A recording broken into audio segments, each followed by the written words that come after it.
Est-ce la fin du pétrole? À qui profite la flambée des prix? Connaît-on véritablement l'état des réserves pétrolières dans le monde? Quel avenir pour les grandes compagnies? Quelles sont les énergies de demain? Thierry Desmarest, patron de Total, Michel-Édouard Leclerc, Jacques Attali et les meilleurs spécialistes de l'énergie dans un instant dans France Europe Express.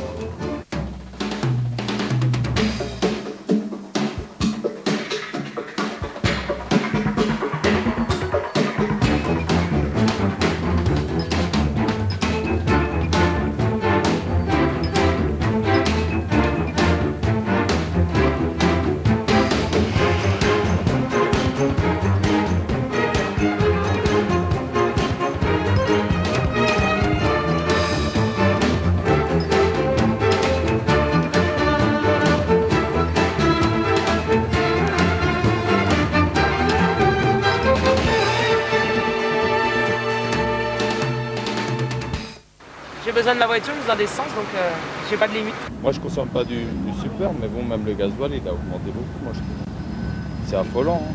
Si c'était en francs, il y aurait déjà eu beaucoup de, je pense, de grèves. Mais comme c'est en euros, il y a le seuil psychologique. 1,40 €, ça parle pas trop encore à beaucoup de gens. Et quand on fait la conversion en francs, là on se rend compte que c'est 10 francs de litre. Là déjà on a le plein à 60 €, ça devient fou en fait. L'État le sait bien, les pétroliers le savent bien, ils mettent le prix qu'ils veulent, ils font le marché. Et moi j'ai résolu la question depuis un moment, étant donné que je roule au GPL. Regardez ce qui se passe ailleurs, ils mettent de l'huile, de colza. Vous avez vu les rayons dans les grandes surfaces? 0,69 à Carrefour, le colza, le premier prix. Je peux vous dire que les rayons sont vides. Moi je fais pas mes sauces salades au colza. Hein. Donc il doit bien y avoir quelque chose quelque part quand même. C'est vrai que je réfléchis à 2 fois avant de prendre la voiture. Soit je me déplace, j'ai pas de scooter, mais en vélo, oui. Ou sinon, plus facilement le métro ou bien le bus. Bonsoir à tous. Il va falloir apprendre à vivre avec le pétrole cher et nous nous en rendons tous compte, que ce soit dans les stations d'essence ou dans la manière dont nous répartissons nos dépenses courantes.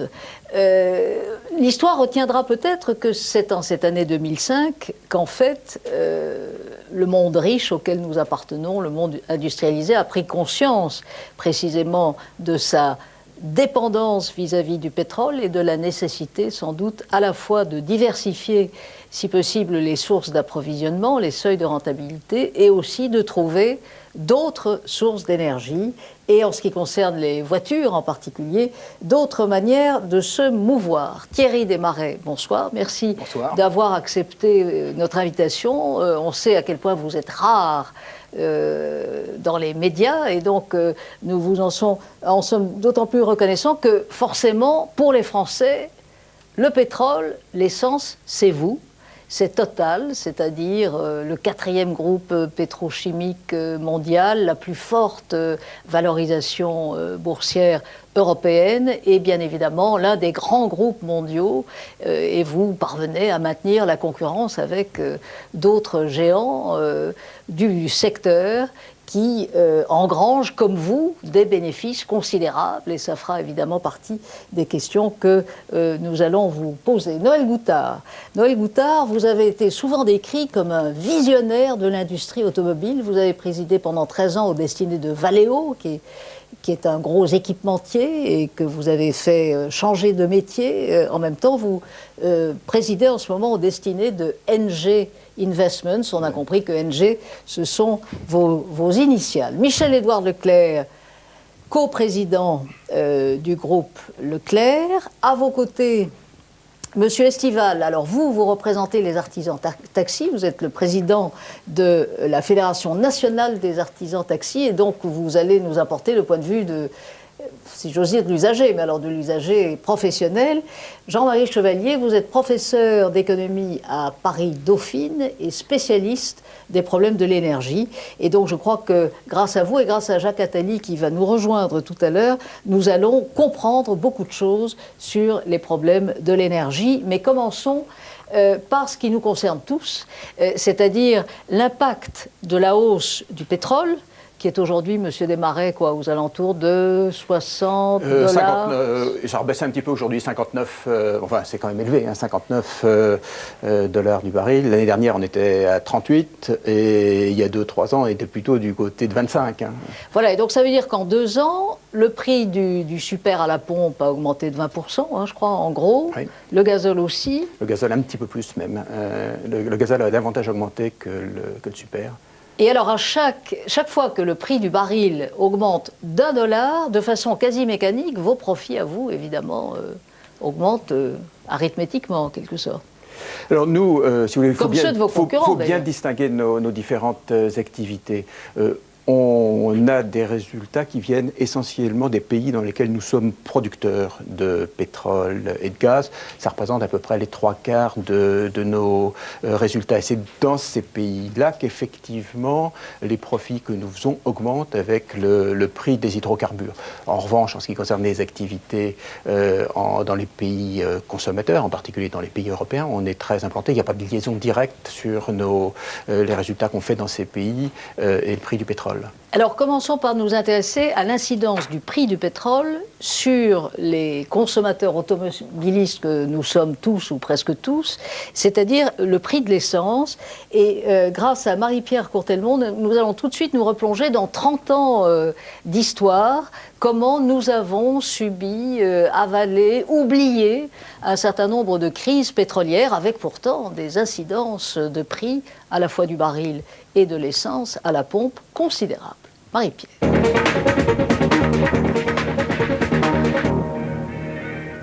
Un simple mouvement de poignet et en quelques secondes, le consommateur en prenait pour 10 centimes.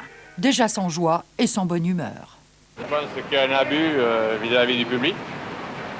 C'est quand même scandaleux. Bon, personnellement, ça va me gêner beaucoup, certainement. Parce que je roule tous les jours. En 1973, les Français découvrent que certains thermomètres ne fonctionnent pas au mercure. En quelques semaines, la température du baril de pétrole indique une poussée de fièvre, moins de 15 $ à plus 35. C'est le premier choc pétrolier des années 70. Un nouveau sigle entre dans le vocabulaire commun, l'OPEP, l'Organisation des pays exportateurs de pétrole. L'Occident réalise que ces économies sont des colosses au pied d'argile. En France, le pétrole représente 2/3 de l'énergie consommée. La facture passe de 13 à 25 milliards de francs.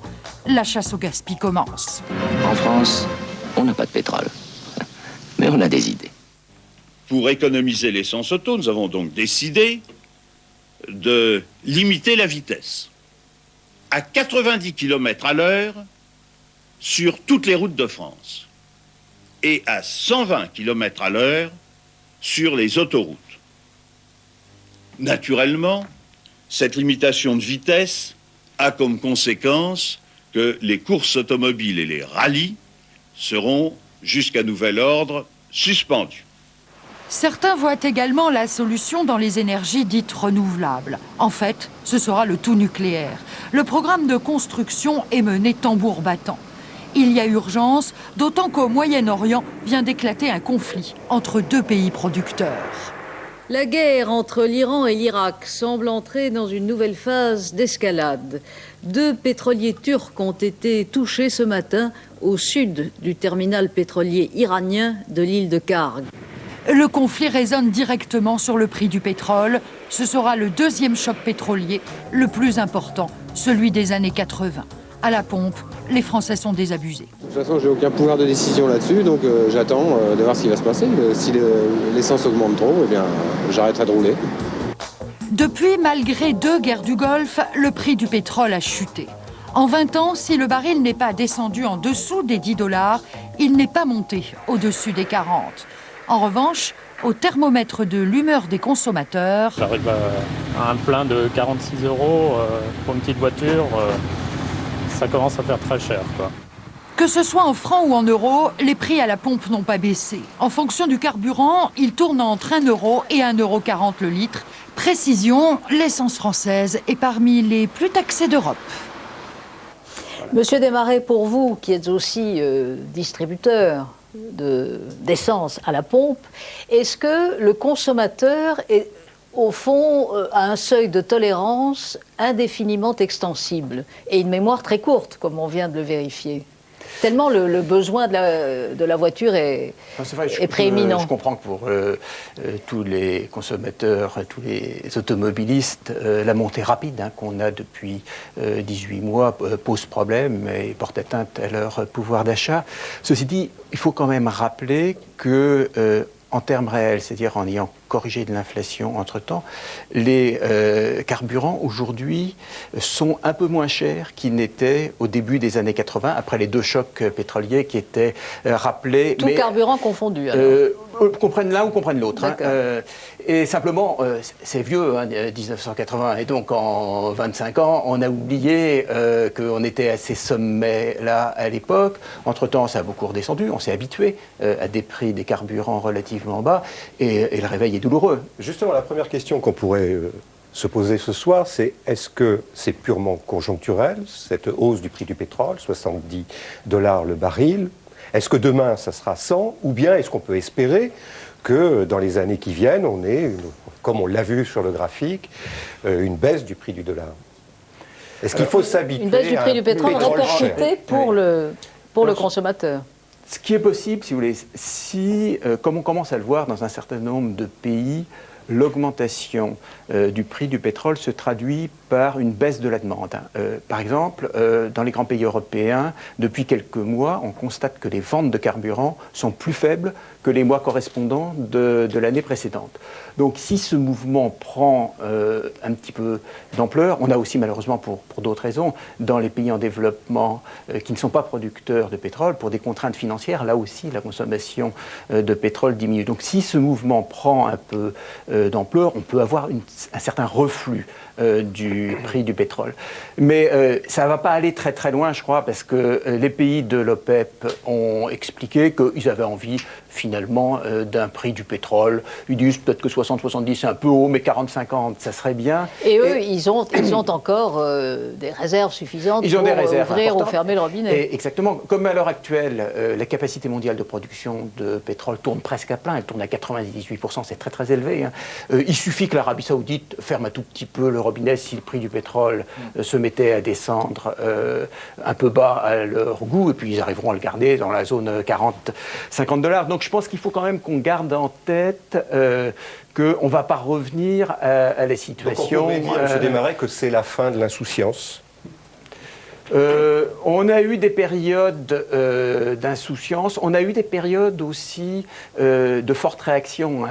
On rappelait, avec des parties de reportage qui étaient parfois savoureuses, on rappelait les mesures qui avaient été prises, mais c'est vrai, on l'oublie qu'avec les 2 chocs pétroliers des années 70, il y a eu des réactions des pouvoirs publics très fortes à l'époque pour lancer des programmes d'économie d'énergie, le programme nucléaire, et puis après ça, on a oublié. Et on revient dans une période où, effectivement, il faut qu'on se préoccupe d'arriver à économiser le pétrole. Alors revenons au problème du consommateur à la pompe. Michel-Édouard Leclerc, donc vous...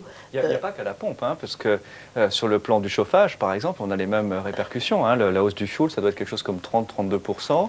Et comme le prix du gaz est corrélé aussi, on connaît les tensions actuellement et les annonces d'augmentation de prix. Donc pour un foyer, pour une famille française qui habite en province, c'est quand même entre 5 et 6% du revenu qui est consacré à l'énergie, au transport et au chauffage. Donc c'est considérable. Mais en même temps, ce sont des dépenses qui sont considérées comme difficilement compressibles. Est-ce que vous, en ce qui concerne l'essence, si le pétrole restait l'année prochaine, remontait aux alentours de 60-64 $ le baril, on aurait, sur les statistiques de l'INSEE aujourd'hui, une réelle perte de pouvoir d'achat pour l'ensemble des Français. Donc c'est très impactant. C'est impactant sur le revenu, c'est impactant sur la dépense et donc sur le rythme de la consommation. Et quelle est la marge que le détaillant, vous êtes aussi, entre vos différentes activités, quelle est la marge sur laquelle vous pouvez jouer pour attirer vers vos pompes à vous, les consommateurs, les automobilistes? Presque plus rien, en tout cas en ce moment.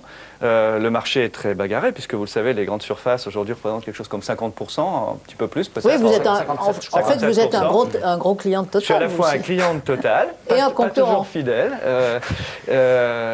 mais la fidélité n'est plus une valeur sûre. Donc voilà. Donc, nous mettons en compétition, un groupe comme le nôtre met en compétition Total, et même si nous avons la fibre franchouillarde, nous cherchons le prix le plus bas. Et donc vous achetez où quand vous n'achetez pas à des concurrents presque aussi prestigieux que Total, comme BP et Esso, ou à des grands faiseurs, des grands raffineurs internationaux comme Conoco, par exemple, Statoil. Ce sont des noms qui sont très peu connus du public français.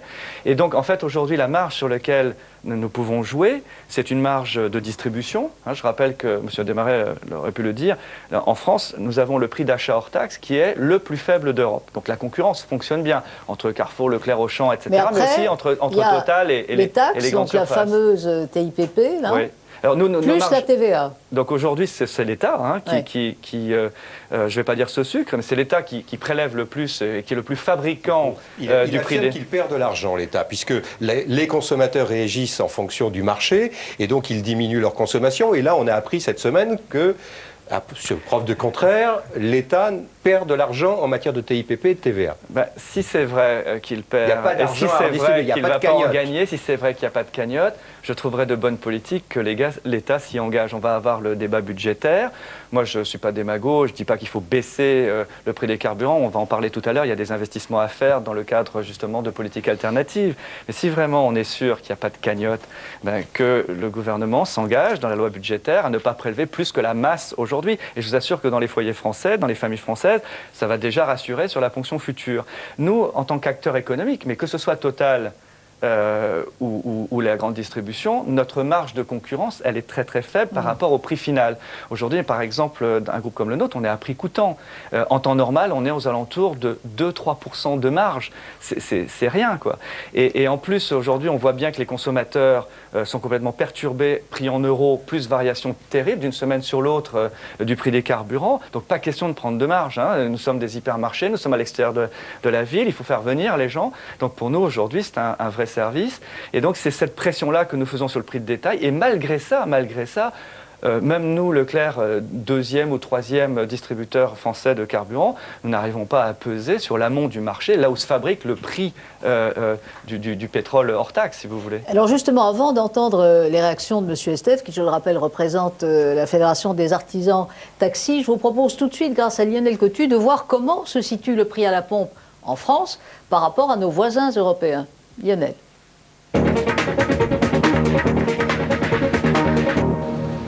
Que paye-t-on réellement lorsque l'on fait le plein d'essence dans notre voiture? Prenons l'exemple du Super Samplon 95, 1,20 € le litre. Tout d'abord, le coût du pétrole brut. Il est l'un des plus faibles d'Europe avec la Suède et la Grande-Bretagne. Dans notre exemple, le pétrole nous coûte 30 centimes d'euros, soit 25% du prix final. Le raffinage et la distribution. À eux deux, ils représentent environ 8% du prix de notre plein d'essence, soit 11 centimes d'euros. Le gros morceau de notre facture, ce sont les taxes largement majoritaires. La TIPP, la taxe intérieure pour les produits pétroliers, est fixée par les députés à 59 centimes d'euros pour l'année. La TVA à 19,6% représente 20 centimes d'euros. Bref, le poids total de la fiscalité de l'essence est d'environ 62% du prix final. Regardons maintenant la fiscalité des carburants chez nos voisins européens. Les Britanniques sont les plus taxés d'Europe. Outre-Manche, la fiscalité du carburant atteint les 65%. Pour calmer les usagers devant les hausses successives du prix de l'essence, Gordon Brown, ministre des Finances anglais, a depuis l'année dernière gelé toute augmentation de la taxe sur l'essence. Les fiscalités les moins gourmandes se trouvent en Grèce avec 45% ou encore en Espagne avec 52%. En effet, de l'autre côté des Pyrénées, le prix de vente d'un litre d'essence est d'environ 25 centimes d'euros de moins que chez nous. L'explication se trouve dans la décentralisation espagnole. Une partie des taxes est régionale et en plus, elle est plafonnée. Monsieur Estival, quand vos collègues taxis se plaignent de devoir faire le plein maintenant tous les 2 jours au lieu de le faire tous les 3 jours, vous dites c'est la faute à l'État, c'est la faute à Total, c'est la faute à qui? Écoutez, en une année, la part du carburant dans nos charges est passée de 10% à 25%. Nous sommes détaxés en totalité. Donc c'est la faute. Donc c'est la faute à qui? C'est la faute à Total, mais ce que nous pensons, parce que nous courons augmentation du carburant, augmentation des tarifs, augmentation des tarifs, augmentation du carburant. Nous on pense, on n'écoute peut-être pas assez les intellectuels, on pense que le prix du carburant augmentera tout le temps. et qu'il faut qu'on prenne des dispositions, et c'est ce que nous avons dit au gouvernement lors de la négociation, pour être les vulgarisateurs d'une autre méthode de carburation ou d'une méthode de conduite, même si nous conduisons au plus modéré, de façon, pour des raisons d'accident, mais aussi pour des raisons de carburant. Je crois que on entend beaucoup de choses. On a l'impression qu'on nous ment beaucoup. Est-ce qu'il y aurait encore du pétrole? Est-ce qu'il n'y en aurait pas? En tout cas, ce qu'on on a considéré au Conseil national de la Fédération nationale des artisans de taxi, c'est qu'on ne devait pas croire ce qu'on nous disait et que le carburant continuera à augmenter et qu'il faut bien sûr augmenter circonstanciellement nos tarifs, mais on sait que ça a une limite quand on sait que la moitié du chiffre d'affaires des taxis est payé par la sécurité sociale et les collectivités locales parce que nous sommes sous convention. Donc voilà un petit peu l'état d'esprit que nous avons aujourd'hui. Alors, vous parlez des intellectuels, il y en a à côté de vous, Monsieur Chevalier. Je rappelle que vous êtes professeur d'économie à Dauphine et spécialiste des problèmes d'énergie. Alors, que répondez-vous à Monsieur Estival? Est-ce qu'il y aura suffisamment de pétrole pour continuer à vivre et à fonctionner ainsi en tant qu'individu, mais aussi en tant que système économique ad vitam aeternam, ou est-ce qu'il faut commencer à se préoccuper de l'état des réserves? Alors sur les réserves, il y a deux thèses. Il y a la thèse du pic pétrolier, c'est-à-dire le moment où la production de pétrole va commencer à décliner, qui arriverait d'ici quelques années, et puis la thèse de ceux qui disent non, on sera beaucoup plus loin. Alors je travaille pour une compagnie américaine qui est le CERA, qui a une bonne expertise là-dessus, et qui dit que le réserve est un concept élastique. C'est-à-dire que c'est bien en quantité finie, mais qu'il y a deux choses qui peuvent modifier l'étendue des réserves. C'est d'une part le prix. Si j'augmente le prix, M. Desmarais va chercher du pétrole dans les schistes bitumineux canadiens. Et d'autre part, la technologie, et on attend encore de très très grands progrès de la technologie. Le problème, et là je partage vos craintes, c'est que les réserves sont là. Mais le problème, c'est que ces réserves, il faut les développer. C'est-à-dire dépenser des milliards d'euros dans les années qui viennent pour mettre en production les réserves qu'on a découvertes. Et c'est là où on peut avoir quelques inquiétudes, parce qu'on est dans un monde hyper risqué, avec des marchés qui veulent du profit rapide, et donc on se demande si les investissements vont être faits. Mais je voyais une autre chose, c'est qu'il faut bien qu'on s'habitue, nous Français, qui avons l'habitude de nous tourner toujours vers l'État, de se dire qu'on est dans un monde internationalisé et qu'aucun d'entre nous ne peut rien sur le prix du pétrole qui est fixé à un niveau mondial. Justement, Monsieur Chevalier, oui. je voudrais revenir sur le prix que paye le consommateur, qu'il soit professionnel, comme un chauffeur de taxi ou comme simple usager. Les socialistes souhaitaient que le gouvernement rétablisse ce qu'on avait appelé la TIPP flottante, qui tenait compte des cours, plus ou moins, des cours du pétrole. Est-ce que vous pensez, sur le plan économique, pas sur le plan politique, je ne vous pose pas cette question, mais sur le plan économique, est-ce que vous pensez que c'est une bonne idée de faire baisser le prix des carburants à la pompe, alors qu'on parlait tout à l'heure d'insouciance, je parlais d'insouciance, est-ce qu'il ne faut pas habituer justement nos concitoyens à un pétrole et à une essence chère? Alors, ma réponse est claire en tant qu'économiste, c'est dire que c'est une mauvaise idée de revenir à une TIPP flottante. Pourquoi? Parce que c'est donner aux consommateurs des signaux faux par rapport au marché. On est dans un marché qui, manifestement, il y a beaucoup de chances pour qu'on vive désormais dans un pétrole, et je souscris à Thierry Desmarais, on ne redescendra pas à 10 $, et 40 $ paraît un prix minimum dans les années qui viennent. Donc il faut que les citoyens et les consommateurs que nous sommes, et les entreprises, se préparent à mettre en place une stratégie qui permette de s'adapter à des prix du pétrole plus élevés. Et la réponse, c'est notamment efficacité énergétique. Jean-Marie Chevalier parle de la nécessité de gros investissements. Total a annoncé un programme d'investissement gigantesque, enfin à la mesure, si l'on peut dire, de profits gigantesques aussi dans les 10 années qui viennent. Mais ça veut dire aussi que le seuil de rentabilité de gisements comme ceux de l'Alberta au Canada, qui est potentiellement, je crois, le deuxième producteur mondial aujourd'hui, si on va exploiter des schistes bitumineux qui sont beaucoup plus chers, beaucoup plus compliqués ensuite à traiter. C'est bien ça le problème?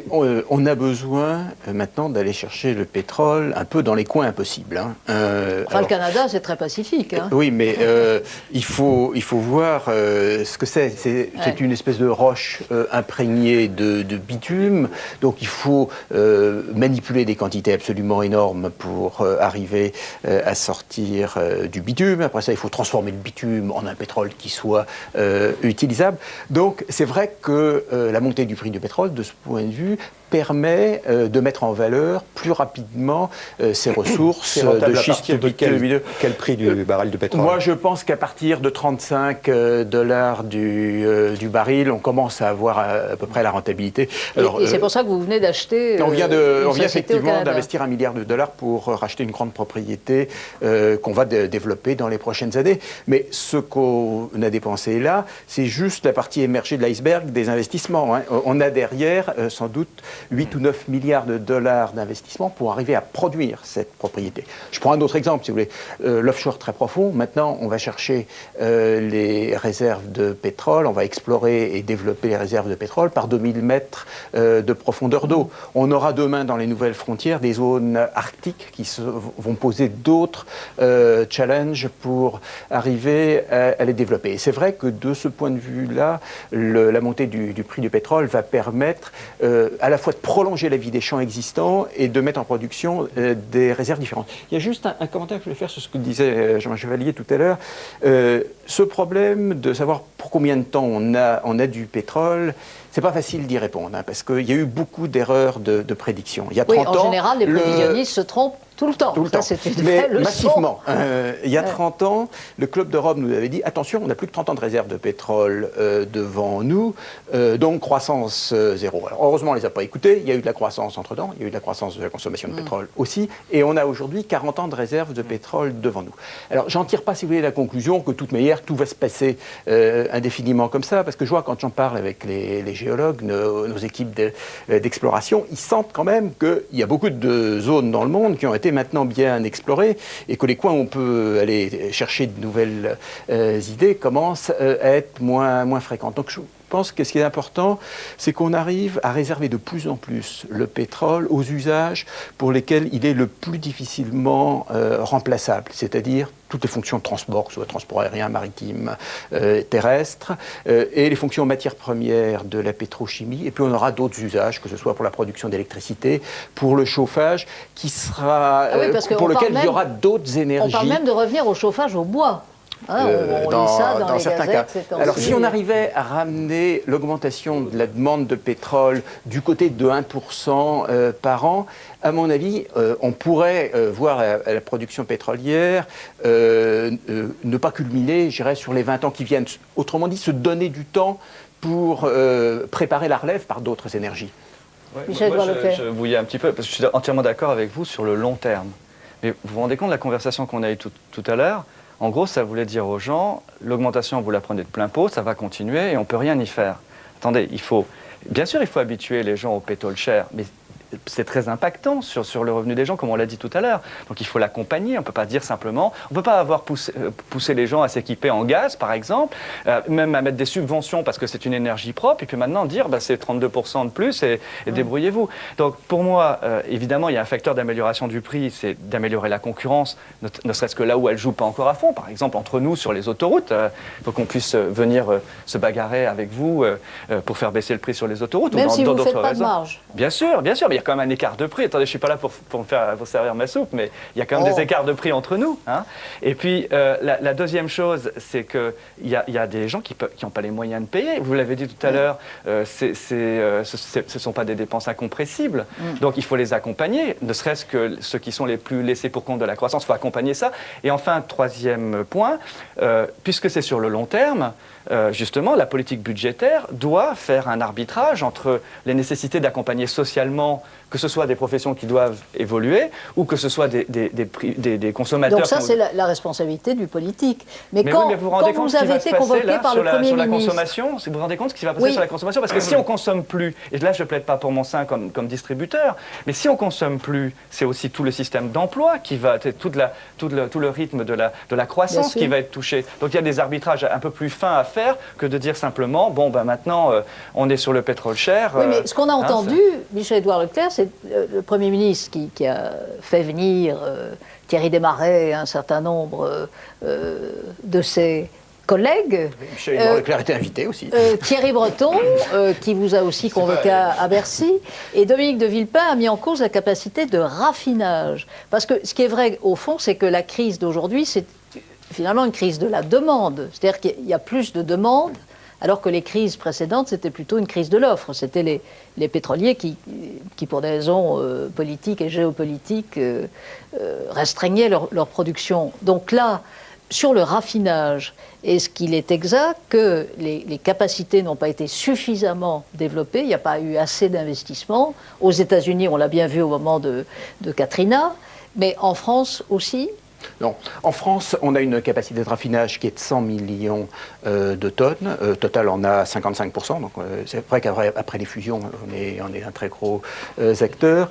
Et la consommation de produits pétroliers stagne, a même tendance à légèrement baisser du côté de 86-87 millions de tonnes. Donc, on a quantitativement, largement assez de capacité de raffinage en France et en Europe. C'est pour ça que je disais quantitativement. Alors qualitativement, ce qui se passe, c'est que le diesel déplace l'essence très rapidement. On est déjà aujourd'hui, pour les carburants, alors tout compris en voiture particulière et camion, 3/4 diesel, 1/4 essence. Et on a beaucoup encouragé les gens à s'équiper en diesel. Bah, oui, la politique fiscale a poussé à ça. Vous savez, il y a 30 ans, excusez-moi de vous couper, il y a 30 ans, quand on voulait vendre du diesel aux chauffeurs taxi, on leur disait c'est plus écolo, ça va vous coûter moins cher et vous n'aurez pas d'entretien. Ça, c'est encore une fois les mensonges sur lesquels on nous a entretenus. Et aujourd'hui, paraît-il, c'est moins écolo, paraît-il, je ne sais pas si c'est vrai. Ça nous coûte pareil aujourd'hui et l'entretien est à peu près identique. Alors tout ça, c'est ces mensonges. Et puis je vous écoute avec attention et puis je dis, mais des gens qui... Moi, je suis un petit entrepreneur, je fais un petit taxi. On ne parle pas de la Chine? La Chine, on est bien. 45 000 taxis, il y a 1 million de taxis en Chine. L'écart est énorme. Le jour où ils vont... Et ce n'est qu'un début. Et ils ont copié, les Chinois sont venus copier la mise en place des taxis français et parisiens, puisque les Parisiens sont une référence mondiale. Je vends ma soupe. Oui, c'est une référence mondiale. Pas toujours avertis, vous voyez, les Chinois sont venus souvent pour savoir comment ils pouvaient s'organiser. Mais simplement pour dire qu'on n'a pas encore vu comment la Chine va, excusez-moi l'expression, bouffer du carburant. Ben ça, on le voit déjà, puisque la Chine est l'un des gros consommateurs de pétrole. J'avais pas répondu tout à l'heure à la question sur le diesel. Alors, on s'attend à ce qu'en 2010, ça soit même plus 75-25, mais 80% diesel, 20% essence, enfin super. Et donc, on doit adapter les raffineries pour qu'elles soient capables de faire évoluer la combinaison de produits qui sort des raffineries. Alors on a déjà nous lancé des investissements importants depuis 2 ans, dont une grosse unité dans notre raffinerie de Normandie, et on va continuer. On a un programme d'investissement d'à peu près 3 milliards d'euros sur les 5 années qui viennent pour le raffinage français. L'unité de Normandie, c'est parce que précisément le prix a augmenté que c'est devenu rentable, si j'ose dire, ou utile de vous lancer? Non, même parce pas. qu'il paraît que le projet était dans les cartons depuis un certain temps. On l'a lancé au début de l'année dernière, donc c'était avant, en gros, la montée des prix, mais parce qu'on sentait, si vous voulez, les déséquilibres être en train de s'accentuer, donc on l'a décidé à ce moment-là. Juste encore une question très précise. Christine y faisait référence à l'instant, vous avez été convoqué par le ministre de l'économie et des Finances, Thierry Breton, qui vous a demandé à vous, mais aux autres, de lisser, comme on dit, les augmentations du prix du baril de pétrole. Il a même menacé d'une taxe, mais ça, il n'y a pas eu de suite. Alors, une taxe j'ai entendu Thierry Breton, dimanche soir, vous rendre hommage.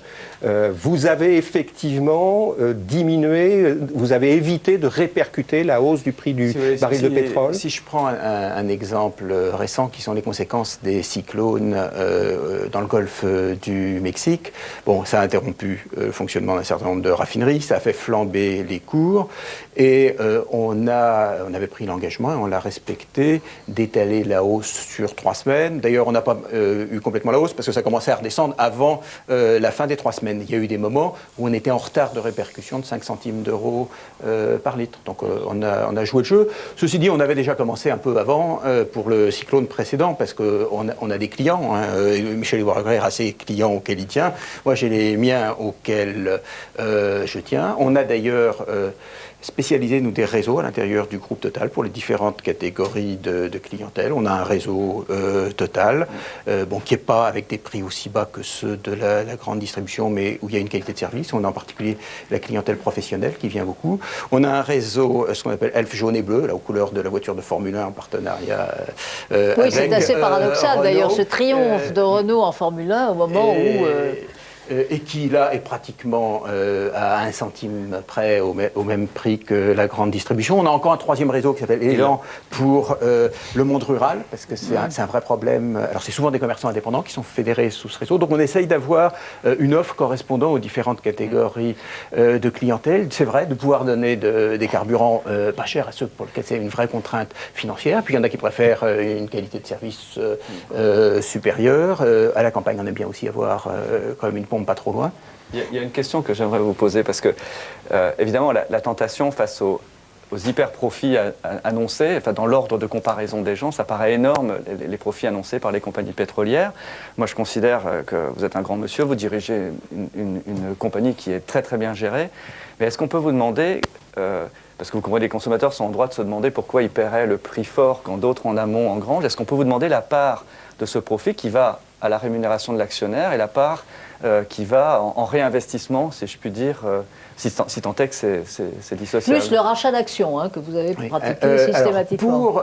À l'heure actuelle, on est sur un rythme de profit d'à peu près 1 milliard d'euros par mois, 12 milliards d'euros par an. Mais on est aussi sur un rythme d'investissement de 10 milliards d'euros par an. C'est ça qu'on oublie un petit peu. Et on a augmenté nos investissements de 40% depuis 2 ans.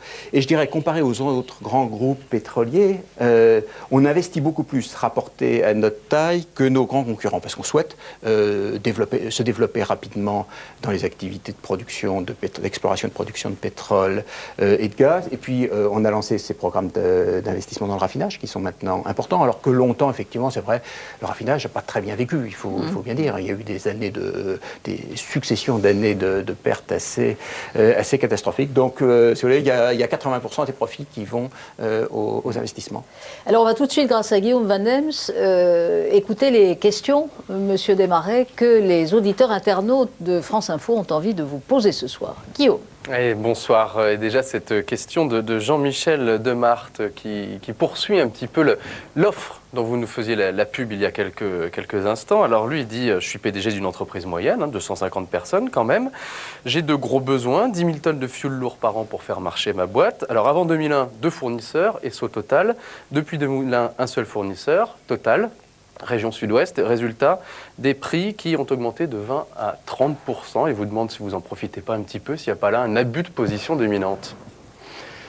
Écoutez, le fioul lourd, d'abord, on n'en vend presque plus. Enfin, lui, il en achète. Ce que vous vendez, il l'achète quand même, et il l'achète cher. Non, mais il faut bien voir, si vous voulez, que la consommation de fioul lourd en France a été divisée par 10 dans les 20 dernières années. Donc, on a quand même le souci de servir nos derniers clients du fioul lourd. Et si vous voulez, je comprends qu'ils soient très sensibles à la hausse du prix, parce que contrairement à ce qu'on disait tout à l'heure pour les carburants, où c'est surtout des taxes finalement que le client paye, dans le fioul lourd, il y a très peu de taxes. Alors, quand le prix du pétrole augmente de 50%, comme il a augmenté dans les 2 dernières années, pour un produit où il y a très peu de taxes, ça fait un pourcentage d'augmentation beaucoup plus fort que pour un produit dans lequel vous êtes ballasté, si je peux dire, avec 65% de taxes, qui, bon, alors il y a le débat sur la TPP flottante, mais qui quand même ne change pas beaucoup au moment où le prix du pétrole varie.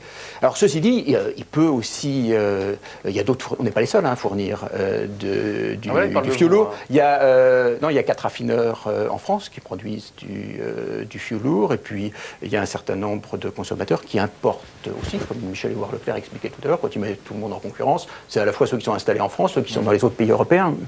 Beaucoup d'inquiétudes également sur le fioul domestique. On a abordé la question tout à l'heure avec Christine et Michel-Édouard Leclerc. Par exemple, Thierry, je me sauve au fioul domestique, mais je pense, comme beaucoup de gens, que je vais changer. Est-ce que selon vous, le fioul domestique a un avenir, tout simplement ? Est-ce que vous, c'est une question que vous vous posez? Alors, si vous voulez, quand on regarde jusqu'en 2003, le fioul domestique était très compétitif, plutôt moins cher que le gaz pour un usage de chauffage. Si je prends cet exemple, est quand même le plus gros usage du fioul domestique.